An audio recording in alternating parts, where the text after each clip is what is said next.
News conference کے دوران D G I S P R سے ملکی تاریخ کے تناظر میں قومی سلامتی کے لیے خطرہ قرار دی گئی شخصیات سے متعلق ہوا پوچھا گیا کہ کیا آئندہ 5 سال بعد پھر کسی کو سیکیورٹی تھریٹ قرار دیا جائے گا۔ ایک اور صحافی نے پوچھا کہ اگر کوئی سیکیورٹی تھریٹ ہے تو اس کے خلاف کارروائی کیوں نہیں کی جاتی۔ لیفٹیننٹ جنرل احمد شریف نے کہا کہ فوج کا کسی جانب جھکاؤ نہیں، ماضی میں کسی شخص نے ایسا کام نہیں کیا۔ انہوں نے کہا کہ ریاست کسی جماعت کے لیے دفاعی حکمت عملی نہیں اپنا رہی۔ اس ملک میں جمہوریت ہے، فیصلے آئین و قانون کے مطابق ہوتے ہیں۔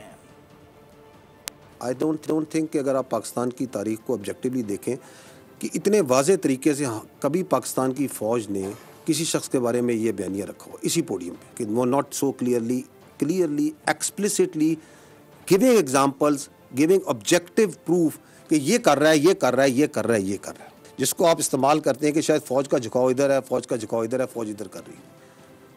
سو I don't think once you سے کہ اسی پوڈیم میں ہم یہ باتیں کرتے رہے، ہم نے کبھی یہ بات نہیں کی۔